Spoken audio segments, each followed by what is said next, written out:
দর্শক, এই রাতে সবাইকে আমন্ত্রণ জানাচ্ছি আরআইসিএল স্টিল জনতন্ত্র গণতন্ত্র অনুষ্ঠানের সঙ্গে আছেন প্লাবন রহমান। আপনারা জানেন যে ভারত পাকিস্তান যুদ্ধের একরকম দামাদা চলছে, পাশাপাশি বাংলাদেশের প্রধান উপদেষ্টা ডক্টর মোহাম্মদ ইউনূস আজকে সতর্ক করেছেন, বলেছেন যে দুই দেশের যুদ্ধের যে বাস্তবতা সেজন্য বাংলাদেশেরও আসলে প্রস্তুতি রাখা, সর্বোচ্চ প্রস্তুতির নির্দেশ তিনি দিয়েছেন।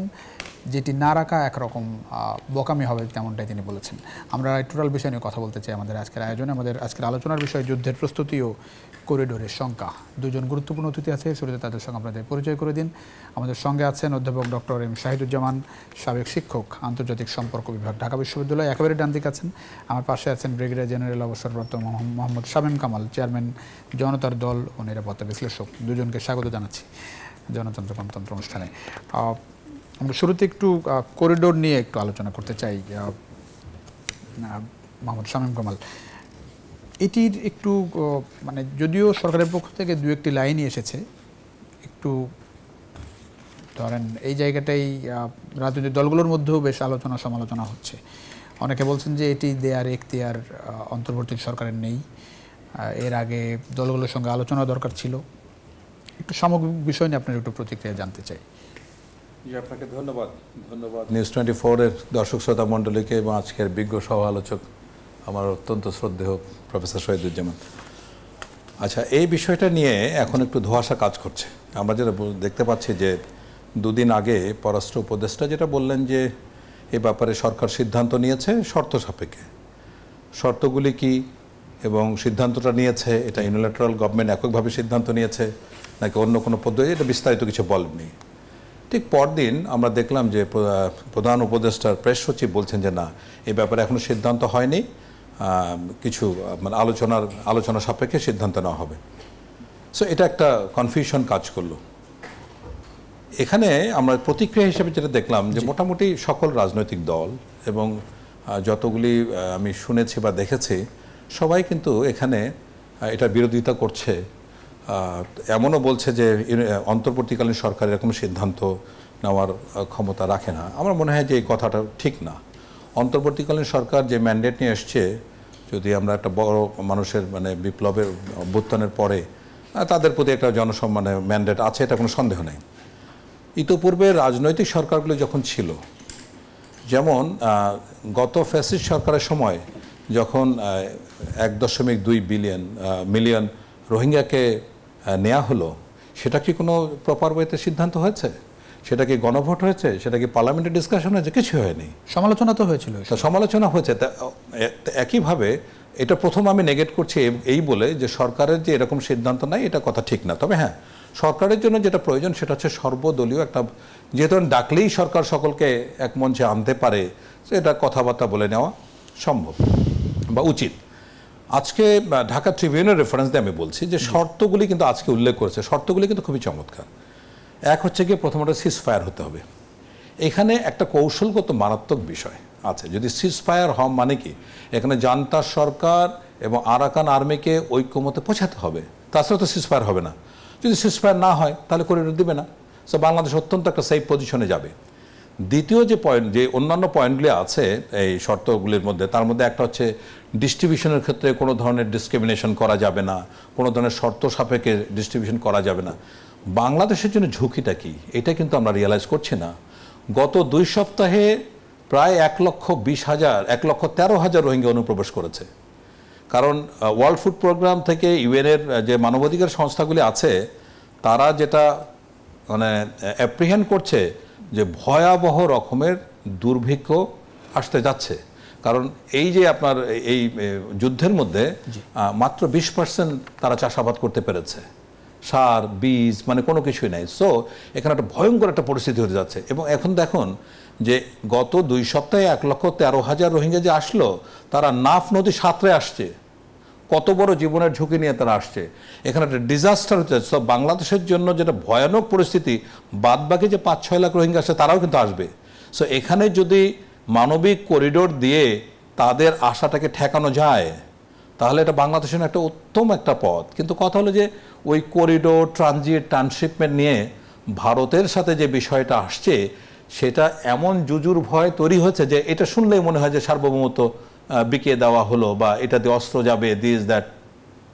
দ্বিতীয় বিষয় হলো যে এখন রাখাইনের যে পরিস্থিতি 90% অঞ্চল কিন্তু এখন আরাকান আর্মির নিয়ন্ত্রণে চলে গেছে। এতদিন ধরে অদ্যাবধি আজ পর্যন্ত এমন কোনো ক্ষেত্র, এমন কোনো জায়গা নাই যেখানে জান্তা সরকার বাংলাদেশের প্রতি কোনো ইতিবাচক আচরণ করেছে। তারা কথা দিয়ে কথা রাখেন এবং যত আচরণ করেছে সব কিছুই কিন্তু বাংলাদেশের বিপক্ষে গেছে। তখন কিন্তু এই বিষয়গুলো নিয়ে কেউ প্রশ্ন তোলে নাই বা এটা নিয়ে কোনো ধরনের প্রতিবাদও করা হয়নি। তো এখন আমার কাছে মনে হচ্ছে এটা আর বিস্তারিত আমরা নাও যাই, যদি সংক্ষেপে এতটুকু বলতে পারি যে লাভ ক্ষতির যদি বিবেচনা করতে যান, এখানে 4টা পক্ষ, এই 4টা পক্ষ যদি একমত হয় তাহলে এই করিডোর দেওয়া বাংলাদেশের জন্য অনেকাংশে লাভজনক হবে। এই 4টা পক্ষের মধ্যে একটা হচ্ছে জান্তা সরকার, আরাকান আর্মি বা ইউএলএ, জাতিসংঘ এবং বাংলাদেশ। এবং এই যদি এটা হয়, এটার অ্যাডভান্টেজটা কি, আবেদনটা আসছে জাতিসংঘ থেকে, অ্যান্টোনিও গুটেরেস থেকে। সামনের সেপ্টেম্বরে রোহিঙ্গা কেন্দ্রিক একটা আমাদের আলোচনা সভা জাতিসংঘে হচ্ছে বা যেখানে ওআইসি পার্টিসিপেট করছে, সেখানে বাংলাদেশ একটা বাড়তি সুবিধা নিতে পারবে।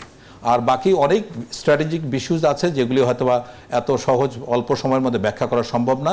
তবে আমি এটাকে মনে করি মানবিক দৃষ্টিকোণ থেকে এটা যদি বাংলাদেশ প্রোভাইড করে, যদি সকলের একমত হয়, তাহলে এটার থেকে বাংলাদেশ মানে ক্ষতির থেকে লাভই বেশি মানে হতে পারবে বলে আমি ধারণা করছি। ডক্টর সাইদুজ্জামান, এই সরকার মানে এরকম একটি বাস্তবতা, রাজনৈতিক বাস্তবতা, বাংলাদেশের যে বাস্তবতা, সেই জায়গায় দলগুলো থেকে যেটি বলা হচ্ছে যেরকম একটি সিদ্ধান্ত নেওয়ার আগে দলগুলোর সঙ্গে আলোচনা দরকার ছিল, এই জায়গায় এটি আপনি একমত কিনা? আর 2 নম্বর হচ্ছে ঝুঁকির নিয়ে যে আলোচনা হচ্ছে সেটির সঙ্গে কতটা একমত? ঝুঁকি মানে করিডোর দিলে ঝুঁকিতে থাকবে বাংলাদেশ, সার্বভৌমত্ব হুমকির মুখে পড়বে, নিরাপত্তা হুমকির মুখে বাংলাদেশ। আসলে এই করিডোর ও ঝুঁকি পুরো বিষয়টা কিন্তু এখনো ইনকমপ্লিট। কালকে তো প্রেস সেক্রেটারি বলেই বসলো যে পররাষ্ট্রনীতি উপদেষ্টা নাকি করিডোর শব্দটা ব্যবহার করেই ভুল করেছে, করিডোর নিয়ে কিছু হয়নি। বিষয়টা হচ্ছে যে টু প্রোভাইড রিলিফ। এখন কিভাবে সেটা হবে, করিডোরের দিয়ে হবে কিনা, নিশ্চয়ই একটা গমন পথ আছে। তবে সিকিউরিটির কথা যখন ওঠে, পলিটিক্যাল পার্টিসগুলোই যখন ওই যে এই ধরনের কথা তোলে, এগুলো আমার মনে হয় ফার ফেচড। এখনো পুরো বিষয়টা মানে খুবই একটা প্রিমেচিওর অবস্থানে রয়েছে বোঝা যায়। কথাবার্তাগুলো হয়েছে, সিকিউরিটির বিষয়গুলো যেগুলো হয়েছে সেগুলো তার বেশিরভাগই বোধহয় আমরা জানিও না, ফার ফেচড, অনেক দূরের বিষয়ে জিওপলিটিক্স কাজ করছে। রাখাইন অঞ্চলের ভবিষ্যৎ নিয়ন্ত্রক কারা হবে সেই বিষয়টায় মার্কিন যুক্তরাষ্ট্রের অনেক আগে থেকেই চিন্তাভাবনা ছিল। বলা হয় যে তার বার্মা অ্যাক্ট তারা যে রিনিউ করেছে, বার্মা অ্যাক্ট কিন্তু মানে বাইপার্টিজান, রিপাবলিকান আর ডেমোক্রেটদের মধ্যে এত বিশাল মূল্যবোধের পার্থক্য থাকা সত্ত্বেও তারা একমত হয়েছে। কেন, কি বার্মাকে কি এক রাখবে? আমেরিকান স্বার্থ কি বার্মাকে এক রাখা, নাকি বার্মায় যদি ভেঙে যায় এই আরাকানের বিষয়ে কোনো একটা গণতান্ত্রিক প্রক্রিয়াকে আনা, নাকি আরাকান আর্মি নামে যারা এখন নিয়ন্ত্রণ করছে তাদের উপরে আমেরিকান আধিপত্য এমনভাবে থাকবে যাতে সেখানে রাখাইনরা রোহিঙ্গাদেরকে নিয়ে সহ অবস্থান করে। এগুলো কিন্তু হচ্ছে মেইন বেসিক টাস্ক। আমরা যতই বলি যে এই যে খাদ্য নিয়ে যাবে, খাদ্য প্রোভাইড করা হবে, এটা ভয়াবহ ফ্যামিন হতেও পারে। আবার যারা রাখাইনে আমাদের দেশ থেকে জার্নালিস্ট ক্যারিয়ার কয়েকজন আবার সেখানে ঘুরে এসছে, ইনডেপথ এক্সপেরিয়েন্স। কালকে এক ভদ্রলোক, একজন সিনিয়র খুবই মানে পারসেপটিভ জার্নালিস্ট, যে সব কিছু সম্পর্কে দেখে, তার ধারণা, সে আমাকে বলল যে মায়ানমারে এত জমি আর এত এগ্রিকালচারাল প্রোডাক্টিভিটি তৈরি করাটা এতই সহজ যে সেইখানে ফেমিনের মাত্রাটা একেবারে যে এত ভয়াবহ হয়ে যাবে সেরকম তার মনে হয়নি। হি মে বি রং, আর আমিও জানি না।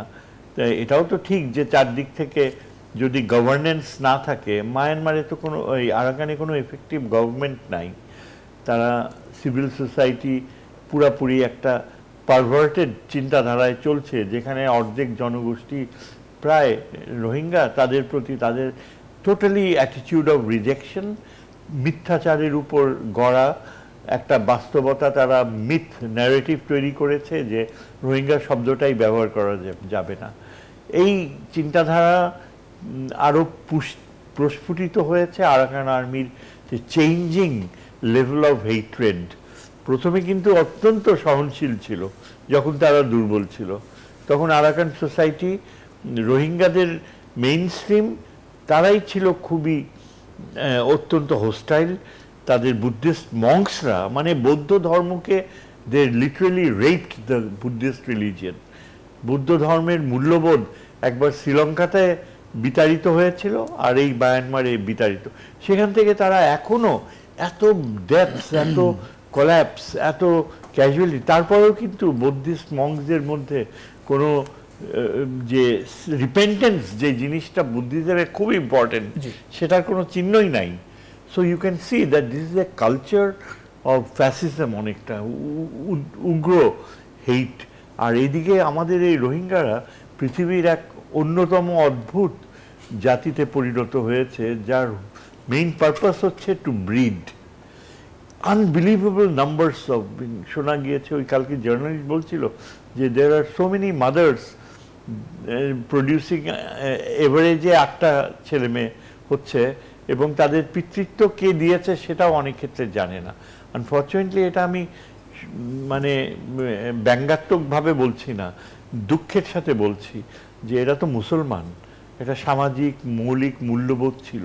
আমি তো এই রাখাইনদেরকেই দায়ী করব যে তাদের কত বড় সামাজিক ক্ষতি করেছে, জীবনযাত্রা, পারিবারিক জীবনে মূল্যবোধ। তারপরে এই যে অ্যাবসলিউটলি এরা তো এত খারাপ অবস্থায় ছিল না, একটা সময় ছিল 40-এর দশকে। যেটি জানতে চাচ্ছিলাম, মানবিক করিডোর দিলে বাংলাদেশের কোনো ঝুঁকি দেখছেন কিনা আপনি? করিডোর দিলে বাংলাদেশের জন্য কোনো ঝুঁকি দেখছেন কিনা? দেখেন, করিডোরের ধারণাটা এটা পুরাটাই কাল্পনিক। আমি কিন্তু এটাকে সরকারের যে, আমাদের সরকারের যে ভাষ্যটা, আমিও মনে করব, কারণ করিডোর, আপনি কোন করিডোরের কথা বলতেছেন? বাংলাদেশে চট্টগ্রাম থেকে আমাদের বর্ডার পর্যন্ত কি করিডোর? সেটা তো দরকার হবে না। করিডোরটা তো লাগবে মায়ানমারের টেরিটরিতে, সেখানেই তো ভয়, সিকিউরিটির বিষয়টা। এখন মায়ানমারে যে আপনি করিডোর করবেন, এটার কনসেপচুয়াল ধারণা কি ইয়ে হয়েছে, তৈরি হয়েছে?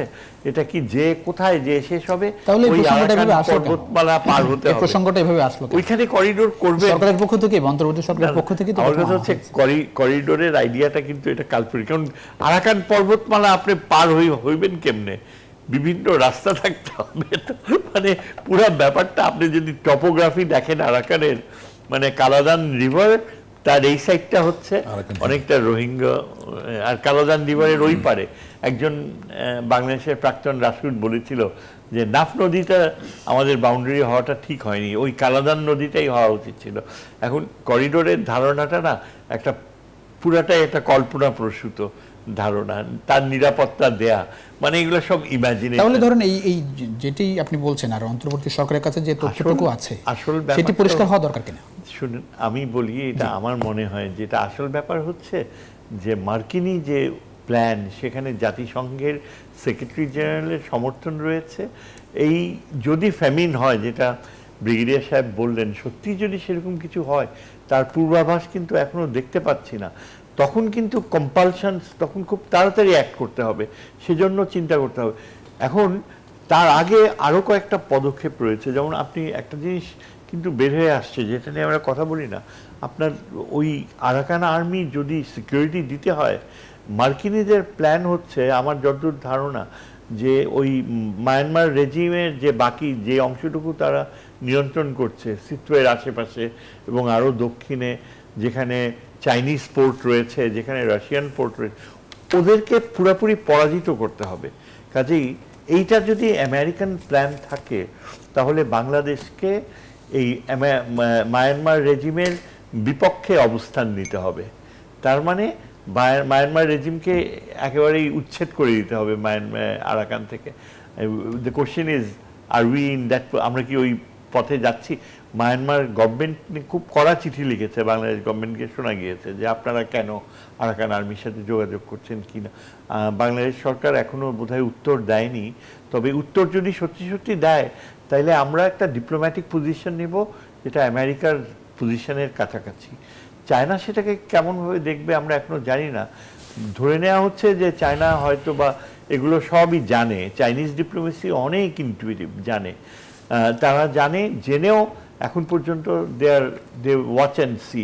চায়নার সাথে আমেরিকার একটা প্রচণ্ড ডিপেন্ডেন্সের রিলেশনশিপ, এটা কিন্তু আমরা সবসময় বলি না, সবসময় আমরা সংঘাতের কথা বলি, কিন্তু China has American bonds trillions of dollars. China যদি আমেরিকা থেকে বন্ড উইথড্র করে, the American economy might even collapse, ট্রাম্পের ইকোনমি। আর আমেরিকান মার্কেট যদি আমেরিকা বন্ধ করে দেয় চায়নার জন্য, তাহলে চায়নার ইকোনমি মারাত্মকভাবে ক্ষতিগ্রস্ত। সো দিস টু কান্ট্রিজ, একটা নিউজ দেখছিলাম যে চায়নাও মানে আমেরিকান পণ্যের উপর শুল্ক না, আলটিমেটলি যেহেতু এদের ডিপেন্ডেন্স রয়েছে, সেই কারণে চায়না কিন্তু আমেরিকান স্কিম যদি এখানে থেকে থাকে লং টার্ম, সেটার সাথে অ্যাডজাস্ট করাই তারা প্রেফার করবে। চায়না যুদ্ধে যেতে চায় না। জি, এই বাস্তবতাগুলো আমরা জানি না। মানে সরকারের পক্ষ থেকে কি এই বিষয়টা একটু পরিষ্কার করা দরকার কিনা, এই করিডোরের বিষয়টা? যে অবশ্যই সরকার থেকে পরিষ্কার করা উচিত, শর্তগুলি কী কী দিবে সেটাও আলোচনা করা উচিত। এবং এরপরে আমাদের যেটা খেয়াল রাখতে হবে, রোহিঙ্গা প্রত্যাবর্ষণের জন্য যেটা করণীয় প্রয়োজন সেটাই আমাদের করতে হবে, কারণ আমাদের লাভ লস আমাদেরকে বের করতে হবে। গত 7-8 বছরে 2017 পর থেকে এত বড় বড় শক্তিশালী দেশ আমাদের পাশে দাঁড়ালো, ভারত, চায়না থেকে, চীন থেকে শুরু করে, কে নয়, একজন রোহিঙ্গা কিন্তু পাঠানো যায়নি। সুতরাং ঘটনা খুবই সিম্পল, তারা কেউই চায় না যে বাংলাদেশের প্রত্যাবাসন হোক। এখন যদি অন্য কোনো ডিনামিক্সে এখানে যদি ইউনাইটেড স্টেটসের ইনভলভমেন্টও আসে, সেটাকে আমরা অ্যাপ্রিসিয়েট করবো যদি আমাদের প্রত্যাবর্ষণটা হয়, রোহিঙ্গাকে ফেরত পাঠাতে পারি। এক্ষেত্রে আমরা প্রথম থেকে, আজ থেকে প্রায় 1.5 বছর 2 বছর আগে ইভেন আপনাদের টক শোতে আমি বলেছি, বাংলাদেশের এটা উচিত ছিল 1.5 ট্র্যাক ডিপ্লোমেসি করা। আমি তখন থেকে বলে আসছি বাংলাদেশ গভর্নমেন্টের উচিত প্রত্যক্ষ পরোক্ষভাবে, ইভেন গোপনীয়ভাবে আরাকান আর্মির সাথে সম্পর্ক রাখা। আরাকান এখন মানে রাখাইন এখন স্বাধীন দেশ হবে, এটা শুধুমাত্র সময়ের ব্যাপার। কারণ এখানে মায়ানমারের যে প্রবলেমটা, তো বামার এবং অবামারদের মধ্যে, পেরিফেরিতে সব হচ্ছে অবামার, এবং যতগুলি প্রদেশ আছে মায়ানমারের, তার মধ্যে এখন আরাকান আর্মি হচ্ছে তাদের জাতীয় বীর। জেনারেল ন্যাং হচ্ছে গিয়া মানে কি বলবো, যে তার মতো এত বীরত্বপূর্ণ কাজ কেউ করে নেই।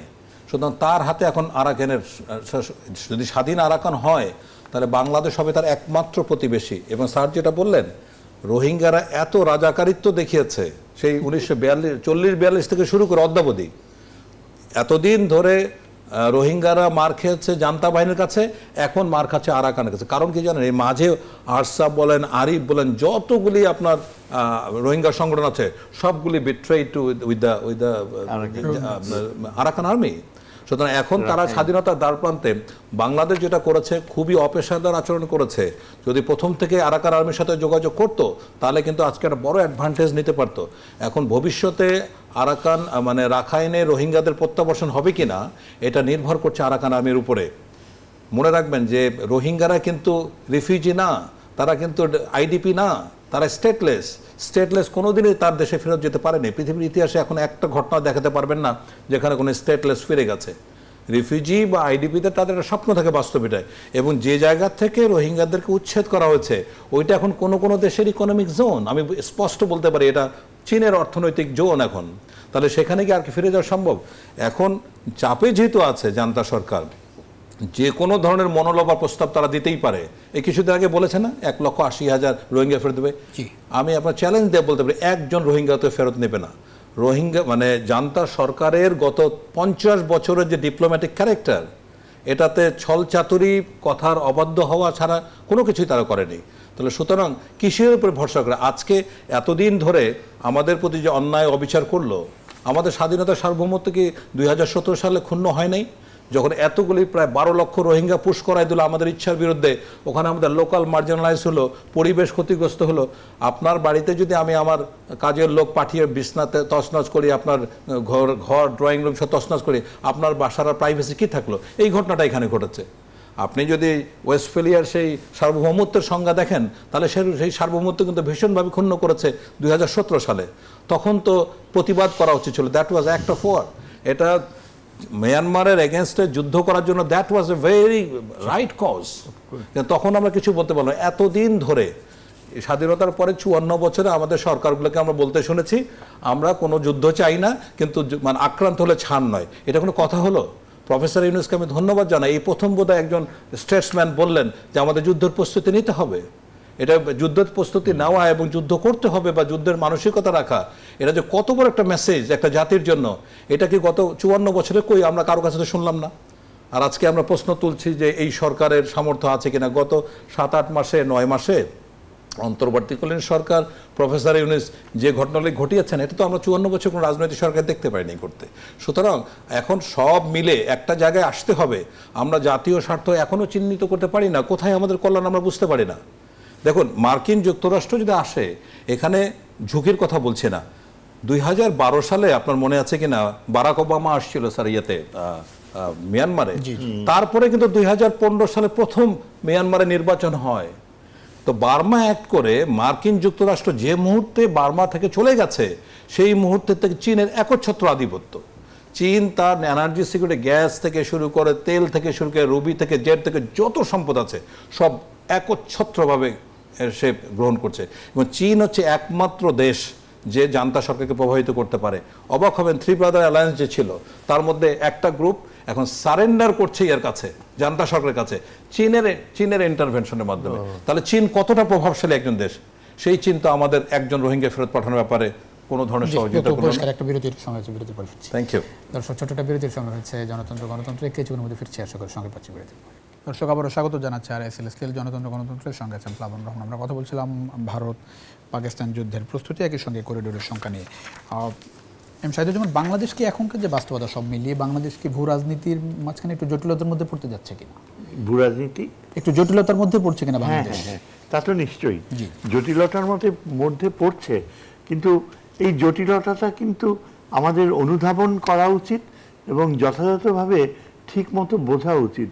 আনফর্চুনেটলি আমাদের ব্যাপক জনগোষ্ঠী এবং বিশেষত এই যে রাজনৈতিক দলগুলো, এদের মানে অ্যাটিটিউড এতই আবেগপ্রবণ এবং এতই অবাস্তব যে আমরা কিছুতেই কিন্তু আমাদের জাতীয় স্বার্থের ভিত্তিতে ভূ রাজনীতিকে সেইভাবে আমাদের কাজে লাগাতে পারছি না।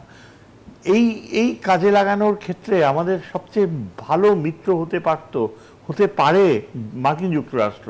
কারণ মার্কিন যুক্তরাষ্ট্র, ব্রিগেডিয়ার সাহেব বললেন কিছুক্ষণ আগে, যে মার্কিন যুক্তরাষ্ট্রই কিন্তু সবচেয়ে বেশি এখানে বাস্তবতার। ওই যে একবার সেনেটর একজন বলেছিল না যে যদি রোহিঙ্গাদেরকে ফেরত না নেয় আরাকান, তাহলে আমরা আরাকানকে বাংলাদেশের সাথে যোগ দিয়ে দিব। এটা কিন্তু সে একটা আমেরিকান কমরেডিয়ারের ভিত্তিতে বলেছিল, যে মনে হচ্ছিল যে এটা একটা মানে খুবই উন্নত মানের যোগ। আমাদের দেশের বাংলাদেশের বেশিরভাগই শিক্ষিত লোক এটাকে সিরিয়াসলি নেয়নি, খুব হালকাভাবে উড়িয়ে দিয়েছে এবং ভেবেছে যে এটা তো অবাস্তব। বাংলাদেশে একটা অদ্ভুত চিন্তাধারা যে আমরা অন্যদের মায়ানমারের ইয়েতে নাক গলাবো না, আমরা আমাদেরকে নিয়ে থাকবো, আমাদের জাতীয় নিরাপত্তা। কিন্তু আপনাকে তো এই যে রোহিঙ্গাদেরকে ফেরত পাঠাতে হবে তাদের দেশে, এবং এই যে আমরা এতদিন ধরে রোহিঙ্গাদেরকে পাললাম, এইসব রোহিঙ্গাদেরা যে আমাদের ওই ভূরাজনৈতিক স্বার্থকে সাপোর্ট করবে, সেই লাভজনক চিন্তাটা আমাদের ভিতরে কোনোভাবেই আসে না। উই হ্যাভ টু সি যে কিভাবে এই যে মার্কিন যুক্তরাষ্ট্র এখন আহ্বান করছে বাংলাদেশকে, ভূরাজনৈতিক প্রেক্ষাপটে বাংলাদেশই সবচেয়ে আরাকানের দাবিদার। সেখানকার অর্থনৈতিক উন্নয়ন, অর্থনৈতিক চিন্তাধারা তার সাথে ভাগ বসাতে আমাদেরকে আরাকান আর্মিকে বোঝাতে হবে যে তোমরা যদি আন্তর্জাতিক গ্রহণযোগ্যতা চাও, স্বাধীনতা চাও, তোমাদের যদি বৈধতা চাও, তাহলে সব কিছু কিন্তু তার চাবিকাঠি আমাদের হাতে।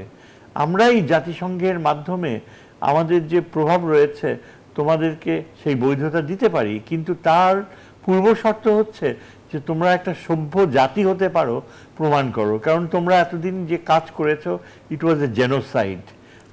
তোমরা যেভাবে নৃশংসভাবে মায়ানমার সামরিক বাহিনীর সাথে রোহিঙ্গাদের বিতাড়িত করেছো, হত্যা এখনও করে যাচ্ছ, this will never give you international recognition. এই চিন্তাধারাটা আমার মনে হয় আমাদের ডক্টর খলিল উনি যে এসে জয়েন করেছে, আই হ্যাভ দিস ফিলিং যে উইথ হিজ আমেরিকান ট্রেনিং মার্কিন যুক্তরাষ্ট্রের ইচ্ছাতেই সে নাকি এখানে যোগ দিয়েছে, এবং সে যথাযথ আরাকান আর্মি লিডারশিপের সাথে একটা ডায়ালগে গিয়েছে, যার কারণে হি স্পোক, মার্কিন নিরাপত্তা উপদেষ্টার সাথেও তার যে আলোচনা হয়েছে, এবং তারপর এখানে চীনেও চাইনিজ লিডারদের সাথে আলোচনা হয়েছে।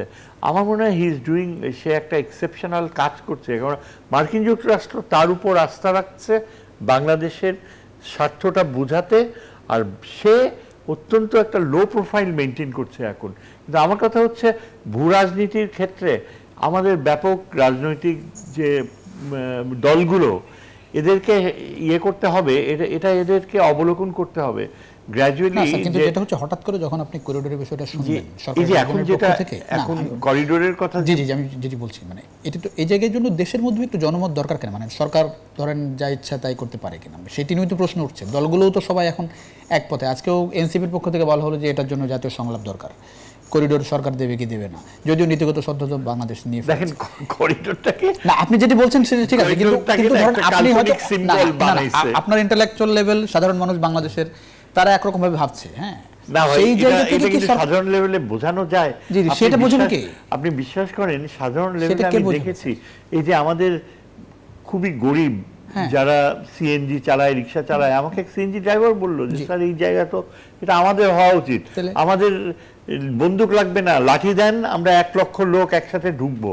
এই যে জনশক্তির উপর যে আমাদের গরিব মানুষের একটা আস্থা রয়েছে, যে আমরা একসাথে যে ওই জায়গায় আমরা দখল করে নিব, এটা অবশ্য আমি সিরিয়াসলি বলছি না, কিন্তু আমাদের মধ্যবিত্ত, এটা টিপিক্যাল একটা মানসিকতা রাজনীতিক কালচারে, পলিটিক্যাল কালচারে, যে আমাদের যে 47 সালে কতখানি ভূমি ডিপ্রাইভ করা হয়েছে, আমাদের জনগোষ্ঠীর যে আরো জায়গা দরকার, লেবেনসরম, লিভিং স্পেস, তার সবচেয়ে উৎকর্ষ সমাধান হতে পারে এই আরাকান।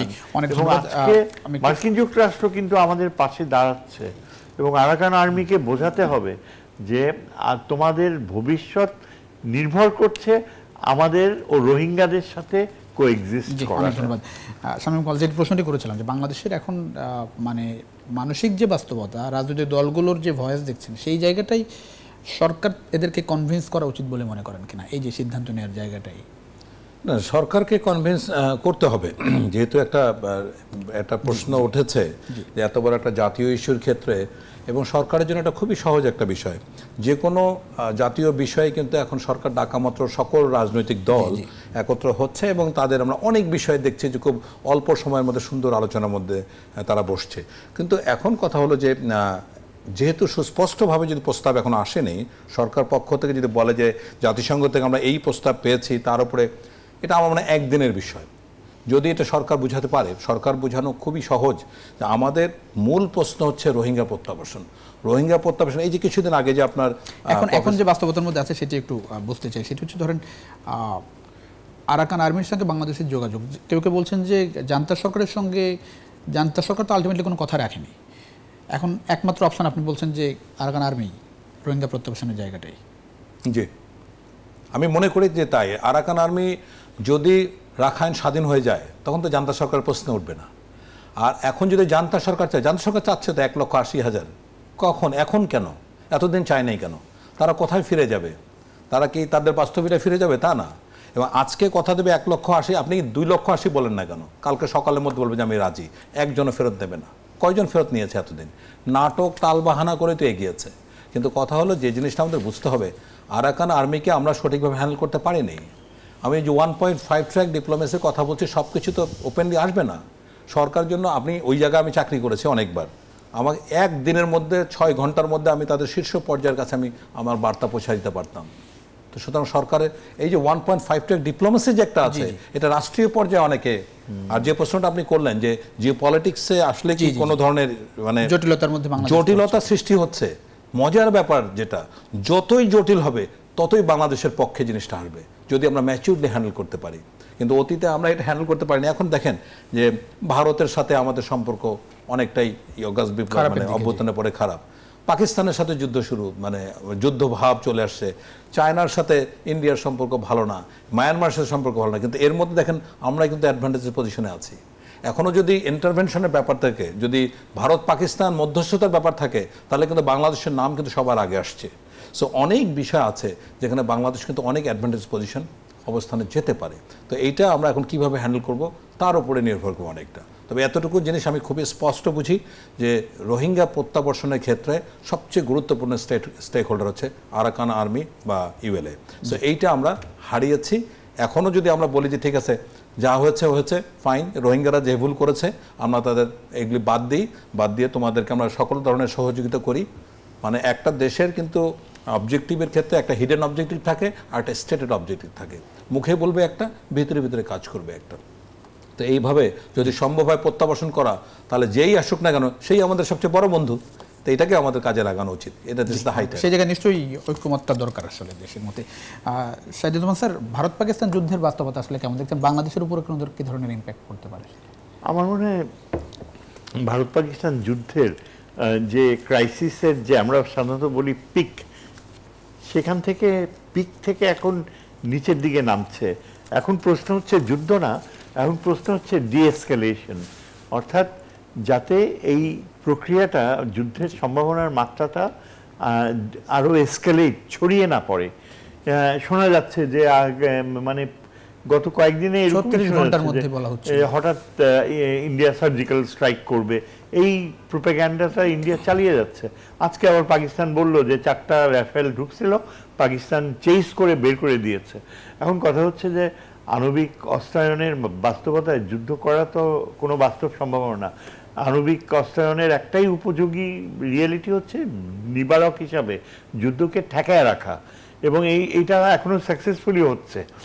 নিউক্লিয়ার ওয়েপন্স আছে বলেই তারা কিন্তু এই যুদ্ধে যাচ্ছে না।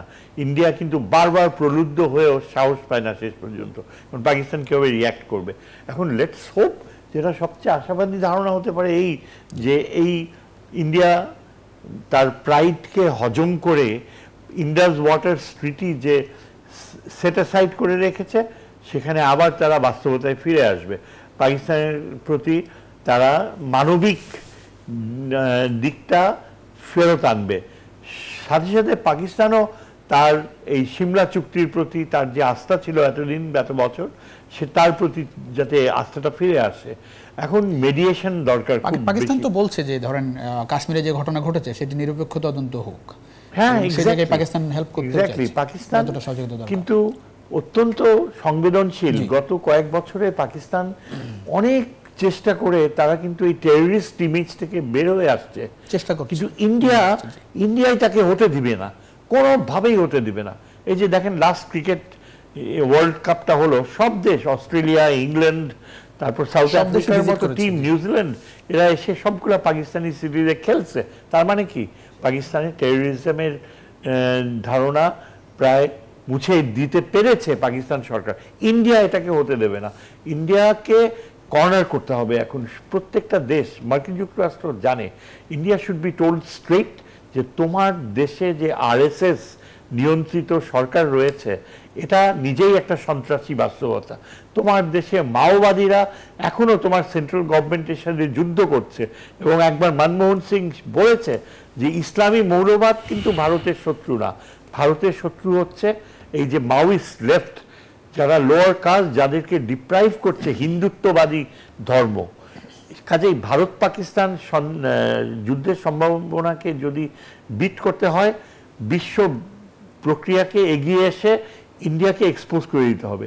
ইন্ডিয়ার পররাষ্ট্র মন্ত্রী বারবার খুব প্রাইড দেখায়, প্রত্যেকবারই কিন্তু সে রাশিয়ার সাথেও এক খেলা খেলে, আমেরিকার সাথেও এক খেলা খেলে। মাঝখান দিয়ে এটা প্রমাণিত হয়েছে যে ভারতের উপর কোনো সুপার পাওয়ার রিলাই করতে পারে না। This is devastating for India, and India should be told bluntly that look, you are going on a suicidal path. কোনো নেইবার্স তোমার সাথে নাই, তোমার অঞ্চলের একটাই আঞ্চলিক সংস্থা সার্ক, সেটাকে তুমি কবর দিচ্ছ। এটা হতে পারে না, পৃথিবীর অন্য কোথাও কেউ করে না।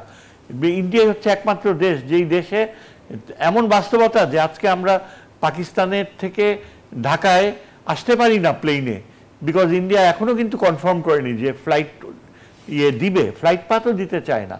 বাংলাদেশ কেন পাকিস্তানের সাথে সম্পর্ক করছে এটা তারা বলে যে তাদের আমাদের লালমনিরহাটে আমরা বেস করব, ইন্ডিয়া বলে যে আমাদের সিকিউরিটি, আরে তোমার সিকিউরিটি থ্রেটেন্ড হয়, তা আমার ঘরে আমি কি করব সেটা কি তোমার সিকিউরিটির কথা চিন্তা?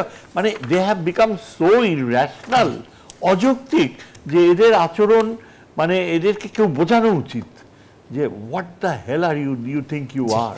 অনেক ধন্যবাদ কেউ স্যার, বোঝানো আমরা ফিরছি। উচিত। শামীম কামাল, আপনার কাছে একটা বিরতির পরে দর্শক ছোট একটা বিরতি যে যাচ্ছি, আবার আশা করি ফিরছি আপনাদের ফেরার পরে আমি নিশ্চয়ই আপনাদের সঙ্গে পাচ্ছি জনতন্ত্র গণতন্ত্র। দর্শক আবারও স্বাগত জনতন্ত্র গণতন্ত্রের সঙ্গে আছেন প্লাবন Rahman, brigadier general officer Mohammad Shamim Kamal. Bharat Pakistan যুদ্ধের স্যার যেটি বলছিলেন যে হাই স্কেলে ছিল সেখান থেকে একটু তিনি নিচের দিকে দেখছেন, আপনারা কি একই মত কিনা? মানে আমরা কি হ্যাঁ, একটা জায়গায় যুদ্ধের একটা দামাদা দেখা যাচ্ছে, একটা জায়গায় আমি প্রতিদিনই গোলাগুলি হচ্ছে, সেই জায়গায় মানে আশঙ্কাজনক কিছু দেখছেন কিনা সামনে? মানে মানে ভূমিতে যেটা হচ্ছে গত 6 দিন ধরে গোলাগুলি কিন্তু চলছে। হ্যাঁ, এটা হলো ফ্রন্ট, বিকজ তারা আইবল টু আইবল কন্ট্যাক্টে আছে এই বর্ডারটাতে, বিশেষ করে পাকিস্তান বর্ডারে। কিন্তু স্যার যেটা বলেন সেখানে একটা জায়গায় অনেক আসার জায়গা আছে, সেটা হচ্ছে কি দুইটা দেশে কিন্তু পারমাণবিক অস্ত্রধারী দেশ। সুতরাং এখানে এনি এসকালেশন, এটা যে মানে পৃথিবীর সভ্যতাকে ধ্বংস করার মতো, you understand that nuclear power. তো সেক্ষেত্রে যুদ্ধের সম্ভাবনা একেবারেই ক্ষীণ, এটা হচ্ছে আমাদের আন্ডারস্ট্যান্ডিং। কিন্তু এবার যে বিষয়টা উদ্বেগের, ভারত পাকিস্তান সম্পর্কের ক্ষেত্রে দুইটা পিলার যদি আমরা ধরি, একটা হচ্ছে সিন্ধু পানি চুক্তি 1960 সালের, আর দ্বিতীয়টা হল কিন্তু সিমলা চুক্তি। হ্যাঁ, তো সিন্ধু পানি চুক্তি দেখুন, এই বালাকোটের যে ঘটনা, মানে সরি পেহেলগামের যে ঘটনাটা 26 জন যে হত্যা করা হলো বা মারা গেল, তাদের এই ঘটনাটা পাকিস্তান কিন্তু খুবই জেনুইনলি বলেছে যে এটা আন্তর্জাতিক, এটা তদন্ত হোক, প্রমাণ হোক। তারপরে তাৎক্ষণিকভাবে ভারত কিন্তু একতরফাভাবে অনেকগুলি সিদ্ধান্ত নিল, যেমন তাদের কূটনীতিক কমিয়ে দেওয়া, তারপরে সামরিক যারা তাদেরকে বহিষ্কার করা, তারপরে সিন্ধু চুক্তি বাতিল করা। পরের দিন ফলো আপ হিসেবে সিন্ধু চুক্তি, মানে সিন্ধু পানি চুক্তিটা, এইটা হচ্ছে it's a life and death question for Pakistan. কারণ সিন্ধু নদী এবং ট্রিবিউটারি যেটা আছে, তার পাকিস্তানের পানি নিরাপত্তার 2/3 এটার উপর নির্ভর করে। এটা হিমালয়ের তিবেট থেকে প্রথমে কিন্তু ভারতে প্রবেশ করেছে সিন্ধু নদী, তারপরে আবার পাকিস্তানে। সুতরাং প্রায় ধারণা করা হচ্ছে প্রায় 200 মিলিয়ন মানুষের জীবন জীবিকা এই সিন্ধু নদী পানির উপরে। সো এইটাকে বাতিল করা তাহলে কিন্তু গলা চেপে ধরার মতো। সুতরাং পাকিস্তানে কিন্তু অপশন নাই এক্ষেত্রে। দ্বিতীয়ত হলো সিমলা চুক্তি, যেটা কিন্তু 1972 সালে 2রা জুলাই হয়েছে, যার উপরে বেস করে ভারত পাকিস্তানের সম্পর্ক এতদিন ধরে চলে আসে। লক্ষ্য করে দেখেন, এই দুইটা চুক্তির মাধ্যমে গত 60 থেকে 70 বছর এই দুটোদের সম্পর্ক চিরবৈরিতার মধ্যেও কিন্তু টিকে আছে। এর মধ্যে 3টা যুদ্ধ হয়েছে শুধু কাশ্মীরকে কেন্দ্র করে, তখনও কিন্তু এই চুক্তিগুলি বাতিল করে নাই। সো এটা এককভাবে আমি মনে করি যে ভারতের দিক থেকে এটা একেবারে অনুচিত কাজ হয়েছে। দ্বিতীয়ত হলো আমাদের যে বিষয়টা দিয়ে খেয়াল রাখতে হবে, এইটা যদি স্ক্যালেট করে, এটা যদি আরও যদি খারাপের দিকে যায়, তাহলে পাকিস্তান যদি নিউক্লিয়ার অস্ত্র ব্যবহার করে, তাহলে কিন্তু এটা শুধু উপমহাদেশ না, পুরো পৃথিবীর জন্য একটা ভয়ঙ্কর ঘটনা বলে হবে বলে আমরা ধারণা করছি। এই কারণেই হয়তো বা হবে না। কিন্তু পাশাপাশি দেখুন, এখানে কিন্তু প্রথম এখন যেটা দরকার, কিন্তু ভারতের যে রাজনীতি দেখছেন, মোদির প্রতি তো বিরোধী দলগুলো সমর্থন জানিয়েছে।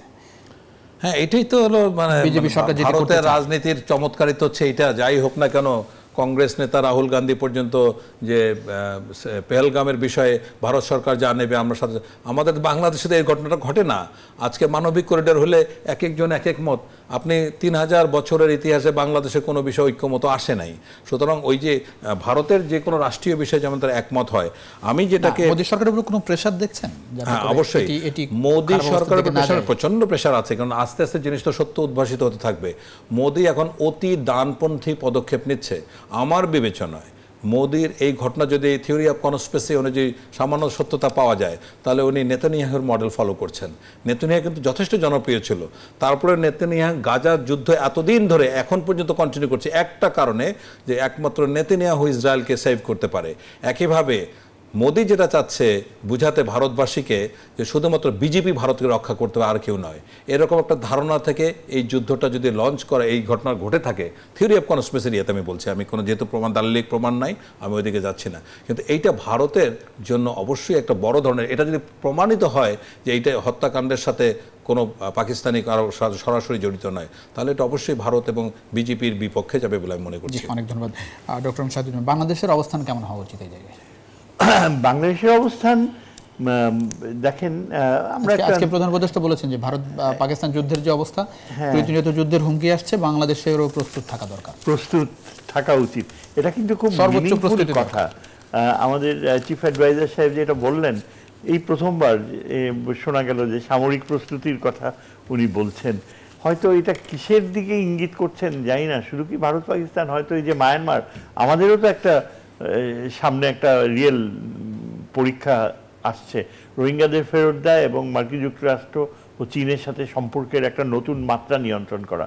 তবে আমি মনে করি যে দেখেন, এটা কিন্তু সত্যি যে নৈতিক দিক থেকে ভারত এখন অনেক দুর্বল, বিকজ অফ দ্য এই যে গভর্নমেন্ট আরএসএস এর কারণে।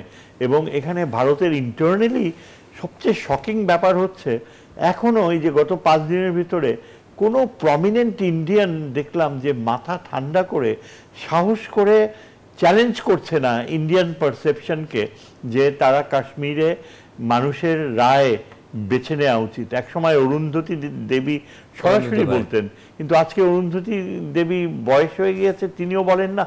নো ওয়ান হ্যাজ রিপ্লেসড হার। আমরা ওপেন সোর্সে দেখতে পাচ্ছি একজন জেনারেলকে বহিষ্কার করা হয়েছে, অ্যারেস্ট করা হয়েছে, ওই করার নর্দার্ন কমান্ডার, যিনি নর্দার্ন কমান্ডে, তিনি এই ন্যারেটিভটাকে মানেন নাই, স্বীকার করেন নাই বা সন্দেহ পোষণ করেছেন, তাকে চাকরি থেকে বহিষ্কার বা অ্যারেস্ট করা হয়েছে। এটা ওপেন সোর্সে আসছে। হ্যাঁ, এটা তো একটা টোটালিটারিয়ান কালচারে পরিণত হচ্ছে। It is a form of fascism. আমাদের এখন এইভাবে, ঠিক আমাদের দেশে যেভাবে হাসিনাকে প্রস্থান করতে হয়েছে, we need a movement in India. ভারতে এমন একটা আন্দোলন যাকে বিজেপির এই এবং এই পলিটিক্সকে স্থায়ীভাবে প্রস্থান করা সম্ভব, কিন্তু সেটা কিভাবে হবে? এখানে আমাদের জ্যোতিষী মনে হয় বলেছেন যে this is the last year of Modi. হ্যাঁ, এটি শেষ বছর। কিসের প্রশ্ন? নরেন্দ্র মোদি জ্যোতিষী এগুলো তো ইন্ডিয়ান কালচারে অনেক দিন থেকেই রয়েছে। তবে এখানে দেখেন, মোদি কিন্তু তার সাকসেসর হিসেবে চুজ করছে ওই যে আদিত্যনাথ, যে সে আরো এক্সট্রিম টাইপের। এখন এই হিন্দুত্ববাদী যে যাতনা, এটা থেকে ভারত যদি না বের হয়ে আসে, দেখেন ফরচুনেটলি ওয়েস্টার্ন ওয়ার্ল্ড কিন্তু এখন বুঝে ফেলছে ইন্ডিয়ার এই হিপোক্রেসি। আমেরিকানসরা খুব ভালো করেই জানে যে ইন্ডিয়ার সবচেয়ে বড় আরএসএস হচ্ছে আন্তর্জাতিক সন্ত্রাসী একটি দল। ভারতে এই লোক, এই হত্যাকারী কানাডায় শিখ ইয়েকে মেরে ফেলছে। তারপর কিন্তু মার্কিন যুক্তরাষ্ট্র এখন সম্পূর্ণ অ্যাওয়্যার যে ইন্ডিয়া হচ্ছে দক্ষিণ এশিয়ায় শান্তির ক্ষেত্রে সবচেয়ে বড় বাধা। স্যার, আমরা শেষ করবো একেবারেই শামীম কামাল। সেটা হচ্ছে যে যেটা জানতে চাচ্ছিলাম যে বাংলাদেশের যে অবস্থান দেখছেন, এই জায়গাটা বাংলাদেশের অবস্থান আসলে কি হওয়া উচিত? ভারত পাকিস্তানের জায়গাটা যুদ্ধের প্রস্তুতি, ভারত পাকিস্তানের ক্ষেত্রে বাংলাদেশ যে ভূমিকা পালন করছে, দেখুন পেহেলগামে যখন ঘটনাটা ঘটলো, আমি অ্যাপ্রিসিয়েট করি বাংলাদেশ কিন্তু এটার হত্যার নিন্দা করেছে, যেটা ডিপ্লোম্যাটিক্যালি এটা অত্যন্ত মানবিক একটা মানে কথা। এবং পাকিস্তানের সাথে যে সাম্প্রতিক বাংলাদেশের যে সম্পর্কটা পুনঃস্থাপন হয়েছে, এটা আহামরি কিছু নয়, যেটা একদম ব্যবসা বাণিজ্য একেবারেই বন্ধ হয়েছিল, মানে একটা বিশেষ সরকারের ইঙ্গিতে সেটা চালু হয়েছে, নতুন কিছু নয়। বাংলাদেশ আগাগোড়াই যে অবস্থানটা সেই অবস্থানে আছে। বাংলাদেশের উচিত এখন অত্যন্ত সূক্ষ্মভাবে তার নিজের সমস্যাগুলোর দিকে তাকানো, যেমন রোহিঙ্গা সমস্যা আমাদের সমস্যা, সামনে একটা নির্বাচন আমাদের একটা সমস্যা, তো এইগুলির দিকে কনসেন্ট্রেট করা। এবং প্রফেসর ইউনূস যেটা বলেছেন, এই যে সচেতনতা, স্বাধীনতা সার্বভৌমত্ব রক্ষা করার জন্য পুরো জাতির যে ঐক্যবদ্ধ একটা সচেতনতা, এইটা কিন্তু তৈরি করা, প্রশিক্ষিত মন তৈরি করা, এইটা হচ্ছে সবচেয়ে গুরুত্বপূর্ণ। আমরা মানে সেই সঠিক জায়গাটাতে আছি। জি, অনেক ধন্যবাদ দুজনকে এই রাতে মূল্যবান সময় দেওয়ার জন্য। দর্শক, এই ছিল আজকের গণতন্ত্র। দেখা হবে নিশ্চয়ই অন্য সময়। সে পর্যন্ত ভালো থাকবেন সবাই। আশা করি নিউজ 24 এর সঙ্গে থাকবেন।